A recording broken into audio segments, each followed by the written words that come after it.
Something absolutely huge has happened that will affect your freedom and prosperity in the future. I think that everybody really needs to pay attention to what's going on here.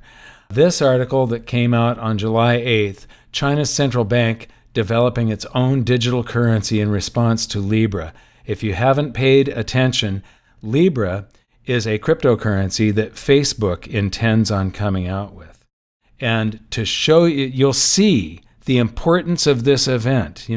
Back in 2007, I think it was, I started telling people that before the end of the decade that we're in now, that the world will probably have a new monetary system.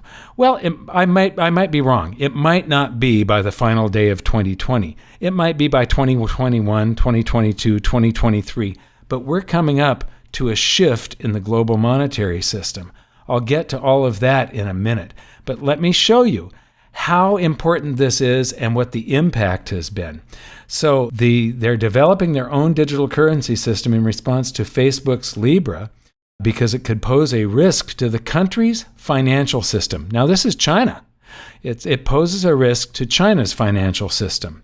So the director of the People's Bank of China Research Bureau says that, if it's widely used for cross-border payments and so on, and could function like money, it could have a large influence on monetary policy, financial stability, and the international monetary system. Now, that's what I've been talking about for years. I knew that there was a new monetary system coming, that the one that we're currently on, the global dollar standard, it's been developing stress cracks now for more than a decade, and it's happening faster and faster, and I know that this is going to fall apart. And there will be a new monetary system, but there's going to be some chaos and possibly war. A lot of times war accompanies the shifts in the world monetary system. It happened 3 times during the last century where the monetary system changed. But if you look at some of this wording here, if the digital currency is closely associated to the US dollar, it could create a scenario under which sovereign currencies, so the independence of their own countries, would coexist with US dollar-centric digital currencies. But there would be, in essence, one boss. That is the US dollar and the United States. Now, all of these countries have really started to hate the global dollar standard because we've been weaponizing the dollar, and if somebody does something we don't like, we freeze them out of the global monetary system, because it used to be that the entire monetary system of the world, when one country would send funds to another country, even if it was a private business, you would convert it into US dollars, send the US dollars, and then it would get converted into the local currency there. The result is that more than half of all the currency on the planet was US dollars, and more than half of those dollars resided outside the United States. If so, it would bring a series of economic, financial, and even international political consequences. Continuing on, Facebook's Libra cryptocurrency faces more backlash. This was a huge announcement when they announced this last month. I'm busy writing my book, so I didn't make a video on it. But things are starting to get hot when it comes to this. The Indian government, it's the 3rd largest economy in Asia, is considering not allowing the currency to be traded. And in April of 2018, all entities regulated by the Reserve Bank of India were banned from dealing in cryptocurrencies and virtual coins, although individuals trading currencies like Bitcoin remains legal. However, last month it was reported that the Indian government is working on a draft of laws that would propose a jail sentence for any crypto users. And this is the backlash from the Libra announcement. This is very dangerous. We're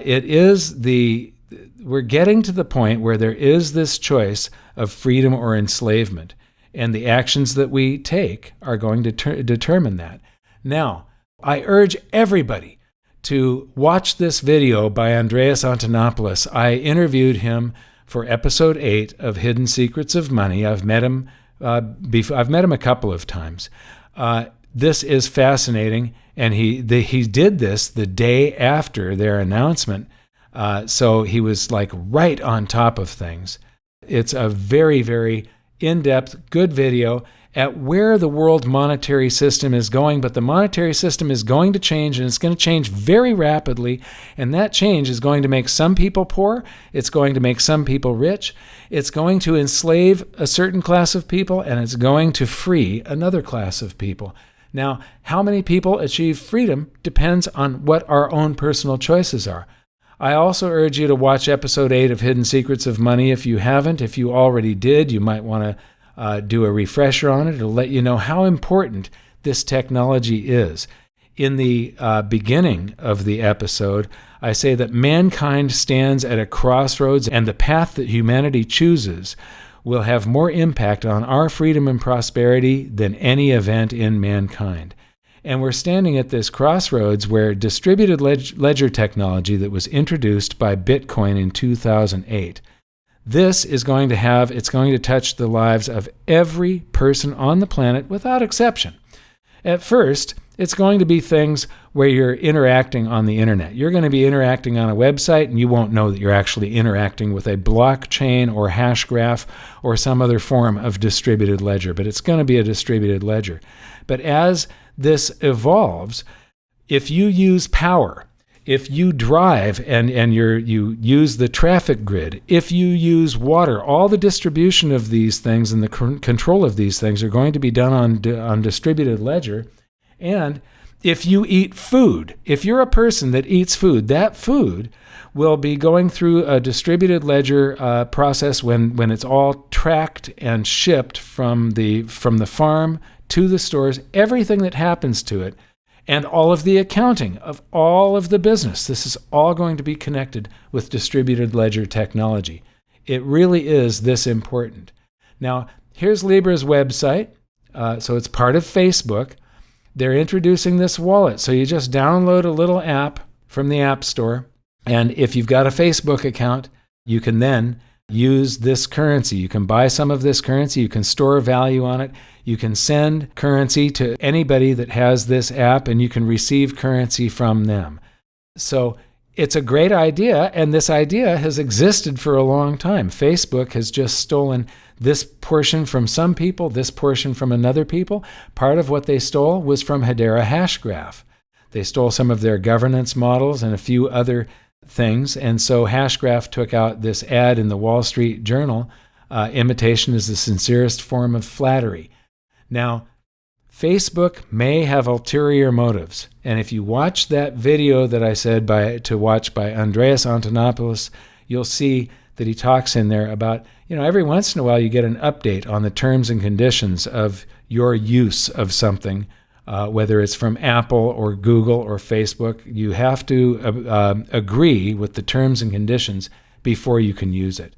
Nobody ever reads that thing, and if it's a really long legal mumbo jumbo, you're going to just accept the terms and be using something where you've just given them the right to sort of control and look at your finances, look at your spending habits, and you just become more of a product of Facebook.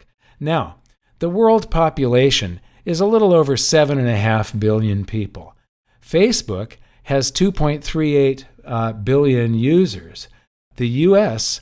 only has 327.2 million people in it. So the percentage of Facebook users is almost a third of the global population. Almost a third of the people on the planet interact with Facebook.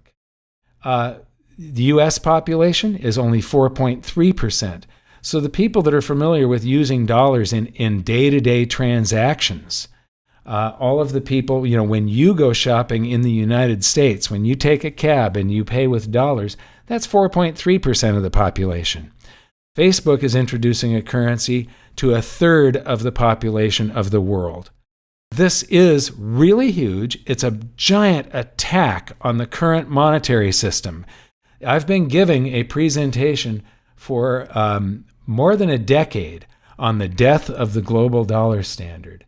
Now, the importance of this to show that we're getting toward the cracks in the global monetary system how important this is. It's a huge crack. This is the beginning of the dam bursting.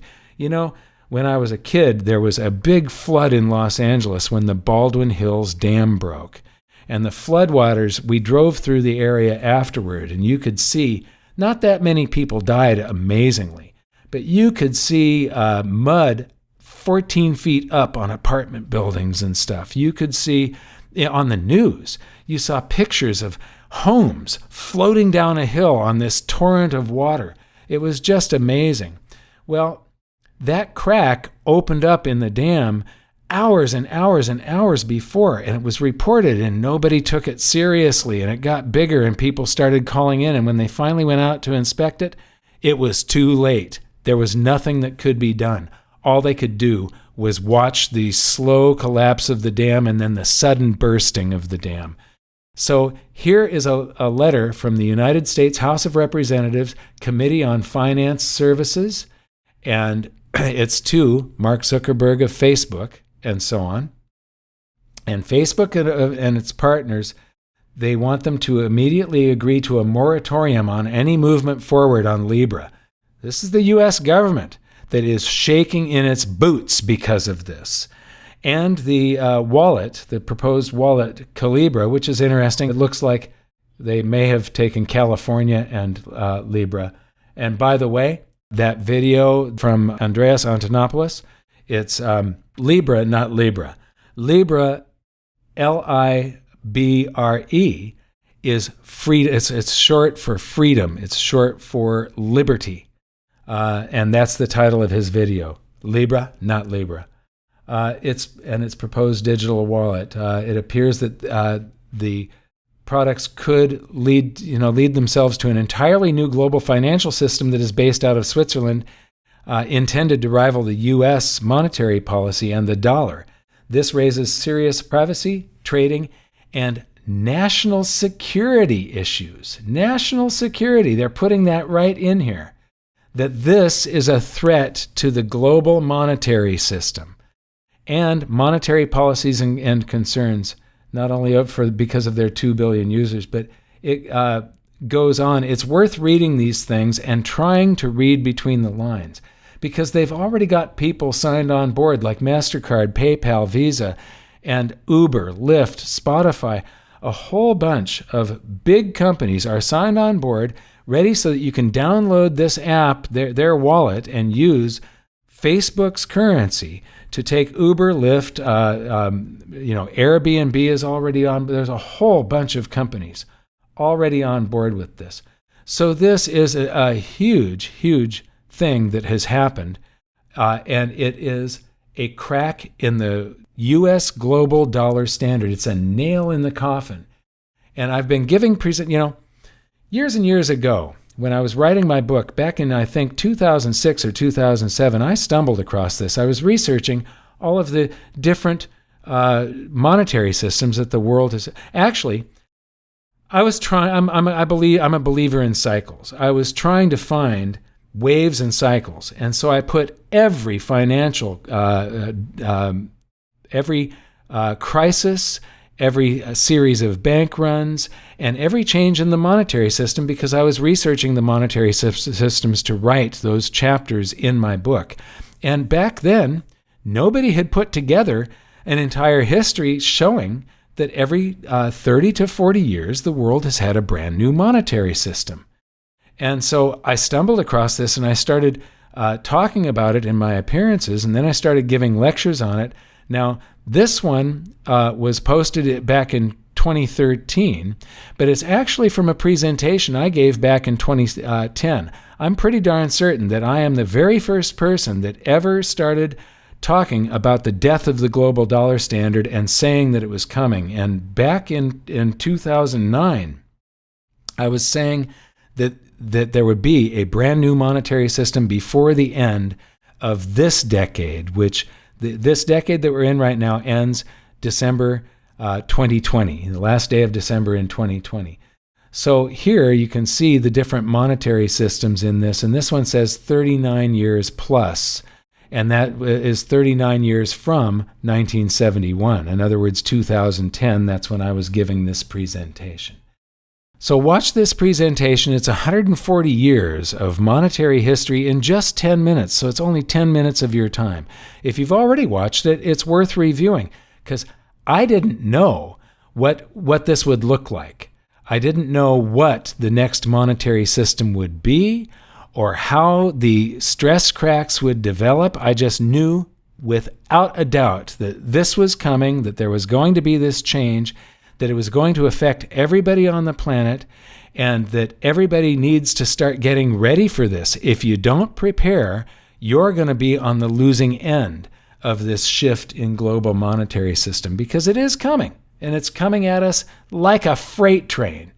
So watch this, watch those other videos. We're going to put the links to them below this video. And that's the end of part 1. I'm going to do a little addendum where I cover a very old presentation that I gave many years ago that was never recorded on video. So protect yourselves.